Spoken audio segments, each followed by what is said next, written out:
Hendri ini gimana Mas? Oh, Mas Hendri ini tentang tradisi, Mas Hendri P tentang tradisi di Jawa Tengah.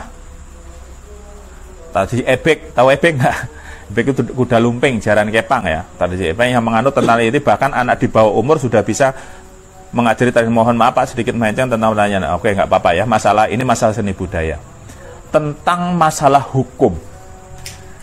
Kita itu rata-rata orang Jawa menyandarkan sejarah kuda lumping itu adalah karya siapa? Sunan Kalijogo ya. Kuda lumping itu jaranan. Itu rata-rata ke Sunan Kalijogo. Nah, di sini saya pernah mendengar kisah awal muasalnya. Ini walau alam, tapi yang kita pegang orang Jawa rata-rata arahnya ke situ karena salah satu wali Allah yang cara pendekatannya terhadap orang Jawa mudah masuk Islam itu adalah dengan budaya-budaya. Salahnya Sunan Kalijogo termasuk wayang, termasuk jaranan, terus sendera tari, ya, terus gamelan, Sunan Bonang dan sebagainya. Jaranan asal muasalnya menurut sejarah para ulama terdahulu, asal muasalnya jaranan itu adalah sebetulnya kata jarodoso saka ajaran. Ajarono, ajaranen. Dadine jaranan maksudnya. Dadi ajaran, dadine jaran. Kan wong Jawa itu seneng toh, ngubah-ngubah ini dimirip-miripin akhirnya jadinya pasemon namanya. Pasemon. Seneng rubah gitu.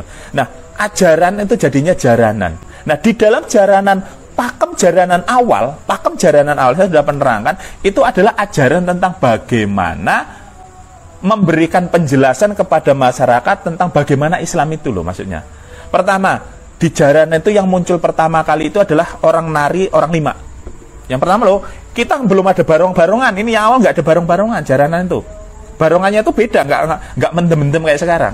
Orang lima ini disusun, terus kemudian sendera tarinya itu ngajarin pertama wudhu.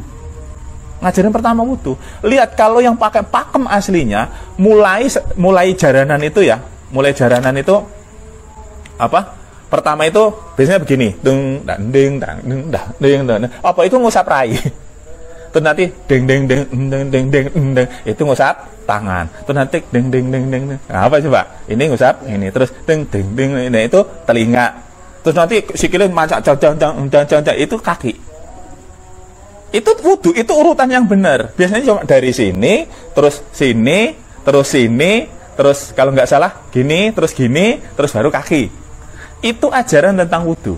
Tapi nggak tahu sekarang sudah dikolaborasi, itu sudah beda itu. Saya lupa nama, saya dulu pernah, masanya gini ya. Ya kalau Mas Jaran, saya tuh senang jaranan. Dulu ketika bujang itu saya senang jaranan. Hanya saya tuh malu, saya pernah ngomong, saya tuh malu mengikut jaranan karena bapak saya kiai. Saya tuh takut. Teman-teman saya tuh tukang jaran loh. Benar, tukang jaran. Ya saya masih ingat Mas Yanto, Ali, terus Lekdi, terus Lekno. Tukang jaran semua. Di mana jarang ngikut saya. Ayo om jaran om, gue izin aku. Padahal ya, pengennya yang jaran gitu. Karena saya senang, jaran itu senang.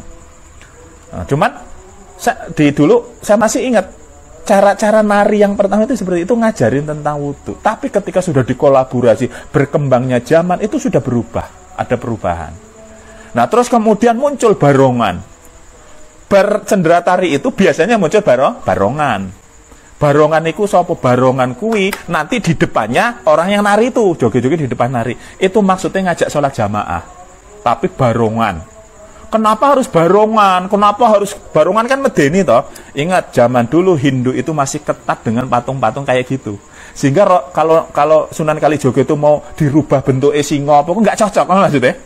Dirubahlah bentuk itu mengikuti pola dewa-dewa Hindu. Tapi untuk mengajarkan bahwa ini sholat sebenarnya. Makanya bentuk barongan kayak ngono. Berarti sing dadi imam barongan. Jadi diajak sholat. Nah, barongan itu ketika mau sholat barongan itu ya ditutupi semua kan. Nah, terus nanti ada pengganggu, setan-setan yang mengganggu dalam sistem orang mau sholat itu ada yang ganggu. Sopo tetek melek itu sing elek-elek kayak kan. Seneng ganggu nih atau apa? Barongan kan seneng diganggu nih toh. Apa sih jenenge iki? Bujang ganong apa ya?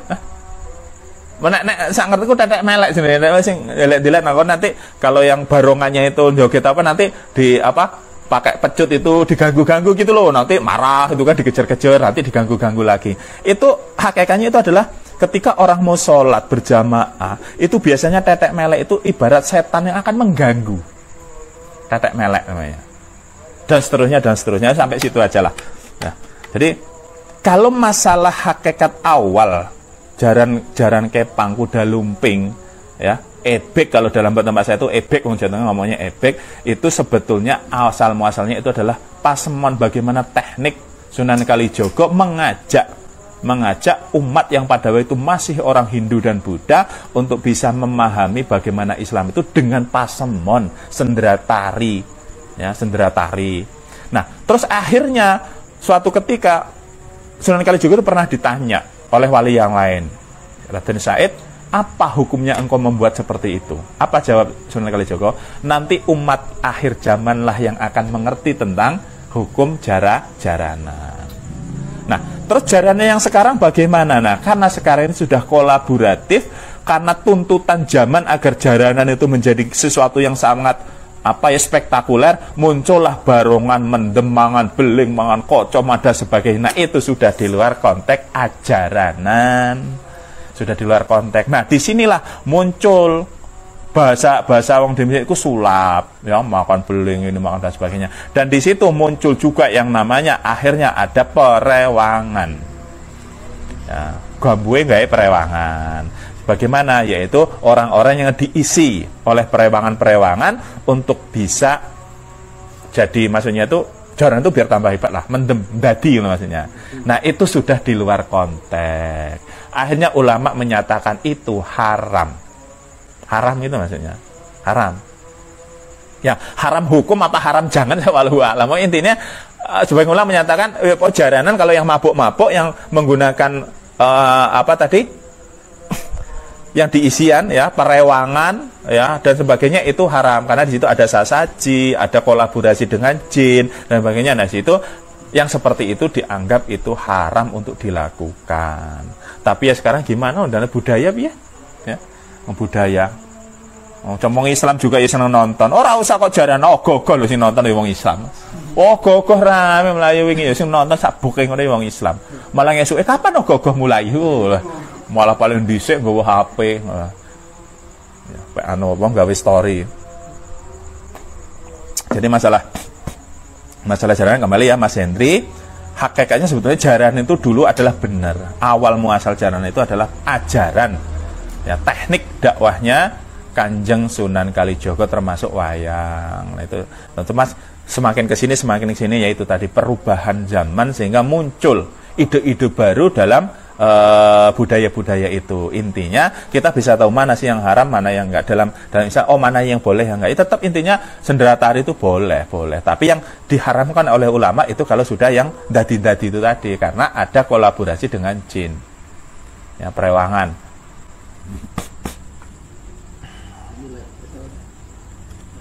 Wirsaka mau tanya Pak Den, siapakah Syekh Siti Jenar menurut pandangan Pak Den? Waduh, ini Syekh Siti Jenar. Mbak Syekh Siti Jenar ya, Syekh Siti Jenar itu tergantung orangnya yang bahas nih ya.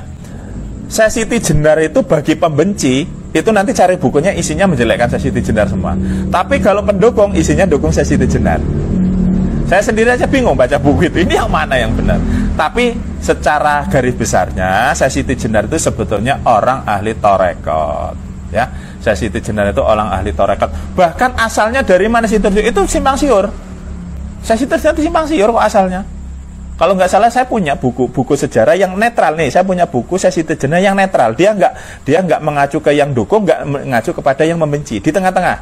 Nah, di situ diterangkan bahwa Syekh Siti Jenar ini memiliki 5 asal usul. Sehingga nggak tahu asal usul yang benar dari mana. Nah, saya lemah abang. Tapi saya kali benar Syekh Siti Jenar itu adalah orang yang menganut ilmu tasawuf. Salah satu tasawuf yang diikuti adalah ilmunya al-halaj, yaitu wihdatil wujud. Sehingga Syekh Siti Jenar ini lebih kepada yang sifatnya itu kemakrifatan ketimbang dakwah seperti yang dilakukan Wali Songo. Karena saking bermakrifatullah ke Allah, lalu wihdatil wujudnya muncul yang namanya manunggaling kawula Gusti, yaitu dimana pada tahap dimana dia itu merasa sangat dekat kepada Allah, sehingga muncul kalimat ya, ana al-haq, akulah yang hak, akulah Allah.